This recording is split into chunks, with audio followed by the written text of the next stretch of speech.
Two warriors, two different worlds.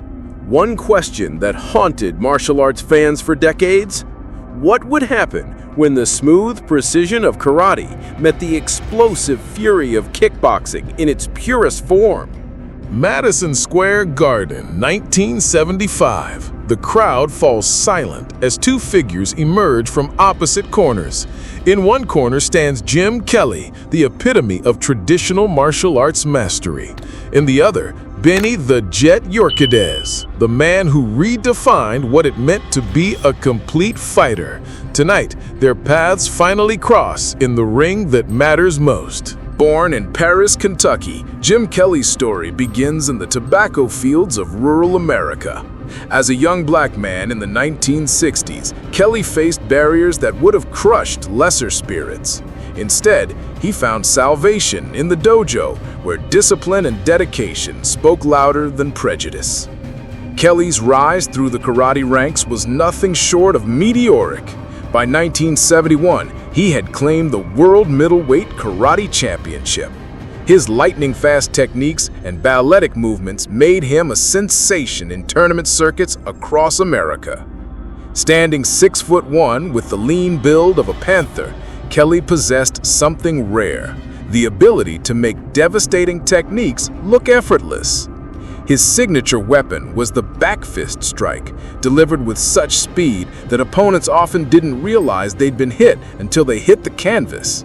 Kelly's footwork was poetry in motion, allowing him to glide in and out of range while maintaining perfect balance and timing. He studied under the legendary Parker Shelton and absorbed elements from multiple karate styles, creating a hybrid approach that was uniquely his own. But Kelly's greatest strength was also his potential weakness. His traditional karate background emphasized control and precision over raw power. In tournament competition, this served him well.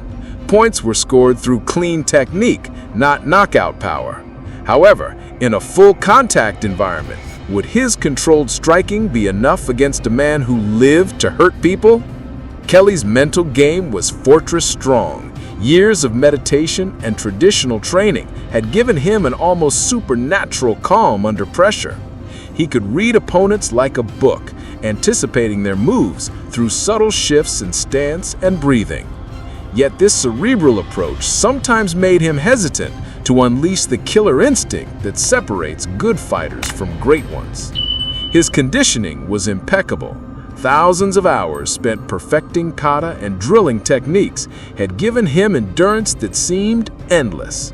His flexibility was gymnastic level, allowing him to throw kicks from impossible angles. But had he ever been truly tested against someone who didn't respect the boundaries of traditional martial arts? 3,000 miles away in Los Angeles, a different kind of warrior was being forged in the crucible of full-contact combat. Benny Urquidez didn't grow up dreaming of tournaments and trophies. He grew up fighting for survival in the streets of East LA. The son of Mexican immigrants, Urquidez learned early that technique without toughness meant nothing. His father ran a small gym where neighborhood kids came to learn how to protect themselves. By age 14, Benny was already teaching classes and proving that size meant nothing when you had the heart the size of a freight train. Standing only 5'6" and fighting at around 140 pounds, Urquidez looked like he'd be better suited for a high school classroom than a professional fighting ring. That illusion lasted exactly as long as it took him to throw his first combination. His nickname, the Jet, wasn't hyperbole. He moved with explosive speed that made his opponents feel like they were fighting in slow motion. Urquidez's style was controlled chaos. He blended elements of karate, boxing, Muay Thai, and street fighting into a system that had one goal: destroy the opponent as quickly and efficiently as possible. His left hook could separate a man from his consciousness, while his kicks carried the power of a sledgehammer wrapped in silk.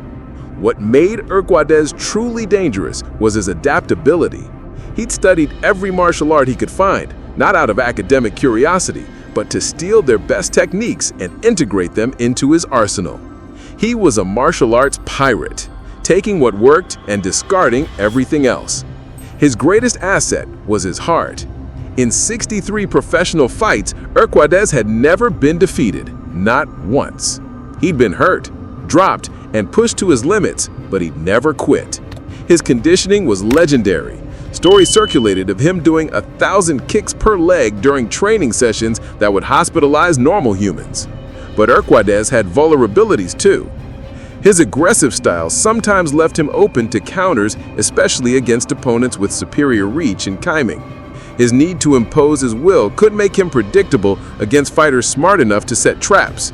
And despite his technical skill, he'd never faced anyone with Kelly's pure karate precision and ring intelligence. The opening bell would bring together two philosophies of combat that had never truly been tested against each other. Kelly would likely start cautiously, using his superior reach and footwork to keep Urquidez at bay while studying his opponent's rhythm and timing patterns. For the first round, we'd see a chess match. Kelly's jab would snap out like a whip, keeping Urquidez honest, while the karate champion looked for openings to land his devastating backfist.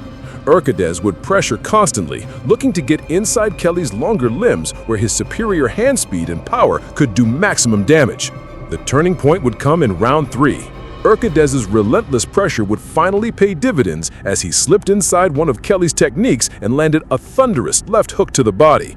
Kelly would feel the power difference immediately. This wasn't the controlled contact he was used to. This was violence with bad intentions. But Kelly's championship heart would shine through. Instead of wilting under the pressure, he'd adapt, using his superior conditioning and ring intelligence to weather the storm. His kicks would become his equalizer, long, snapping techniques that kept Urquidez from getting comfortable in close range. Round 4 would see momentum shift again as Kelly's precision began to take its toll. A perfectly timed backfist would snap Urquidez's head back, followed immediately by a lightning-fast sidekick that would double the jet over. For the first time in his career, Urquidez would taste what it felt like to be outclassed technically. The final round would be pure warfare. Both men would abandon strategy in favor of heart and will.